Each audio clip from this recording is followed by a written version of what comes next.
Pero ito, Shai, since you just mentioned food, ano ang favorite mong luto ng chicken? Parang lahat, mapa-fried man o ihaw, kasi masarap parehas eh. Oo, di ba? Maanghang, Korean. Sarap eh. Tsaka talagang hindi ka bibiguin ang sarap ng chicken. Totoo, kaya nga marami nakaabang si Anjo, may plato ng hawak Eto na, ko. oh. True! At this morning, ang morning of pa natin mukhang mapapalapan dahil live na live siya magpapaapoy ng manok. Ayan na, ayan, tinatab natin Ayan sa na. umaga. The Twin Towers. Grabe naman yan. Patingin Okay, go, nga at go. paapuyin na yan, Kaloy. Ito, sila kasi, oh.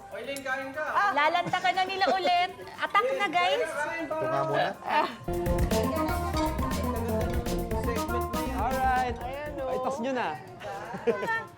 Ayan ha, ang dami nating guests ngayon dyan sa studio ha, para dyan sa ano ha, talaga pag may pagkain, nagsisulputan kayo ha. Ako magtatrabaho muna, kain muna kayo dyan. Ito na nga, nag-iinit at naglalagablab ang ating umaga, hindi dahil sa panahon ha, kundi dahil sa sarap ng ating titikman ngayong umaga. At yun nga, susubukan kong painitin ng paglalaglabin dahil sa sarap ng ating titikman na flaming chicken. At para naman ituro sa atin kung paano i-prepare yan at kung paano ginagawa, tatawagin ko na si Sir Jericho de la Cruz, ang ating owner ng restaurant dito, para turuan tayo kung paano gawin itong flaming chicken. Good morning, sir. Morning po. Sir Jericho, turuan niyo naman kami kung paano yun piniprepare. Una po natin gagawin yung fresh chicken po natin.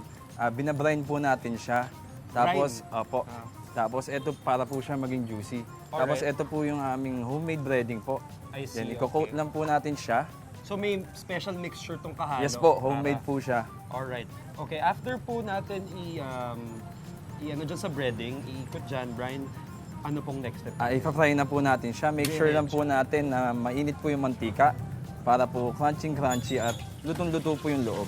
Okay. Oo, usually kasi pag prito ko, di ba may tendency dumikit din siya sa kawali? Yes po, Kapag meron hindi po. maayos yung painit ng mantika. Opo. Gaano katagal natin yan piprituhin, Sir Jericho? 15 minutes po. Pero minsan po may mga big cuts po tayo. Umaabot po tayo hanggang 20 minutes. 20 minutes, tapos ano na yun, golden brown na yun. Golden brown na po.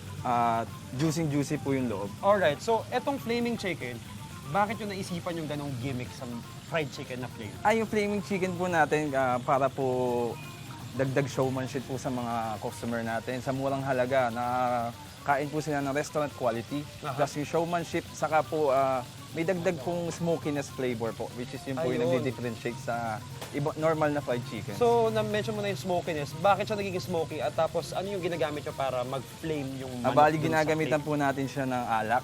Alright. Then yung alak po kapag ka natuyo na po, nagdadagdag po siya ng konting tamis. Ayun, okay. So, na-mention mo rin na sa murang halaga, makakatikim yung mga kapuso natin ng masarap at restaurant quality na Yes, sir. pagkain. So, magkano po ba ang Bali, chicken natin? 240 pesos lang po siya at can ilang be piraso? shared na po ng 4 to 5 persons po. Alright. So, nakatikim ka na ng masarap na flaming chicken, meron pang experience yung showmanship, no? Yes po. Nag-aapoy habang hindi lang plain yung experience mo habang kumakain. Alright, so, syempre hindi ko palalagpasin yung try nung pagpapaapoy ng manok. Okay, sir. Ito na, i-demo nyo sa akin, sir, kung paano yan. So make sure lang po natin na yung sizzling plate po natin is mainit. Okay. Then lagyan po siya natin ng konting oil. Kapag nakita niyo po na medyo marami na pong usok, pwede na po natin ilagay yung mga chicken po natin. Sige. Okay. Ilang piraso usually, sir? 4 to 5 pieces po. Pero since maliliit po yung cut natin, Sobrahan natin ng sobrahan isa. po natin ng isa Okay. para po lagi naangiti si customer. Alright. Okay, boss. So, ito naman, syempre. Ngayon po, ayan, medyo papakita mainit sa na atin po. ni Sir Jericho. Lalagay na po natin yung alak. Okay. Doon pa lang ilalagay yung alak bago Apo. pa apuyin. Wait, nakukuha lang din Ay, ako sige para po. masabayan kita, Sir Jericho, ha? So, syempre, hindi ko naman to lalahatin na. Itong fried chicken natin, okay na rin siguro sa akin yung 4 for now. Okay po. Para mapakita lang natin sa kanila yung experience ng flaming chicken. Okay, Okay so, po. ibubusan natin yung alak. Then bubuhos na po natin. Ayan na po yung flaming chicken Okay, natin. alright. So, ako naman, no? Okay po. Buhos po niyan, tapos aapoyin natin. Ayun! Dagdagan pa po natin. Alam mo, iba ang feeling nito kapag ikaw yung kakain tapos isa-serve sa'yo tapos gagawin niyang showmanship na may umaapoy Yes yung po. manok. So we call it na flaming chicken. Ayan. So anyway, before anything else, ito yung mga iba pang naapoyan. Titikman ko na rin naman ito before tayo mag-extra, okay? Dito na tayo. Totoo. may smokiness yung lasa ng manok at saka Yes yung po. breading nyo. It speaks for itself kasi nalalasahan ko yung pagka-homemade niya. Thank Okay you po. so much, Thank you Sir very much Jericho. po, sir. Ayan, sa mga iba pang food trip at iba pang kakaibang mga food finds dito sa inyong pambansang morning show kung saan laging una ka. Unang hirit, tutok lang kayo. Yes, eto na, sinagot ko na. Baby, sagutin mo na.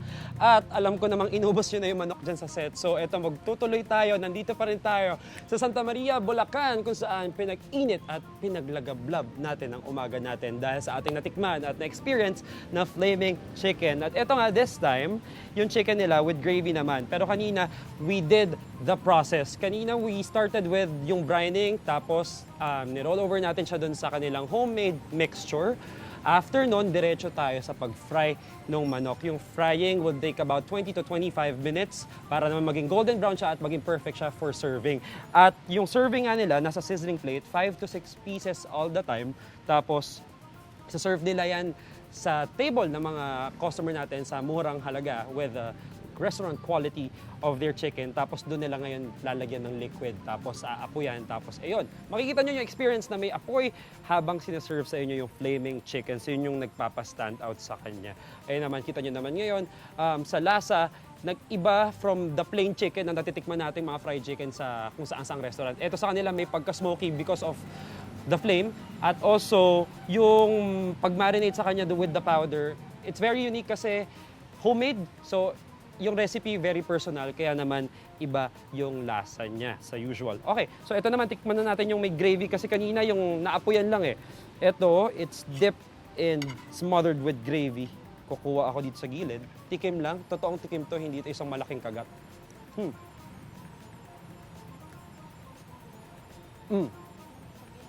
Okay, so kanina, since fried lang siya, medyo dry pa, pero smoky. Pero ito ngayon, since napaliguan na siya ng gravy, ito perfect na siya with rice at isasawsaw mo siya sa gravy, subo mo siya with rice, ayun, perfect ulam. Fried, smoky, fried, flame chicken. Okay, so aside from their flame chicken, meron din silang pancit canton. It's also part of the menu. Meron din silang chicken teriyaki, another chicken dish. So sa mga iwas sa cholesterol, ito, pwede naman kayo dito sa kanilang teriyaki chicken. Siyempre, hindi mawawala ang ating putok-batok na kare-kare. Best na i-partner sa ating bagoong. And sa mga gusto ng more than one na ulam, meron kayo dito 2 toppings na mga rice meal sila. So meron tayo ditong pork chop and tocino, siyempre itlog para kompleto yung health nutrients na makukuha mo sa pagkain mo. And rice, of course. Tapos ito naman, calamares and tapa. So meron ka ng seafood, so meron ka pang source of protein na tapa. Alright. Yan mga kapuso, sa iba pang mga food finds, samahan niyo lang po ako palagi. Dito yan sa inyong pambansang morning show kung saan laging una ka. Unang hirit.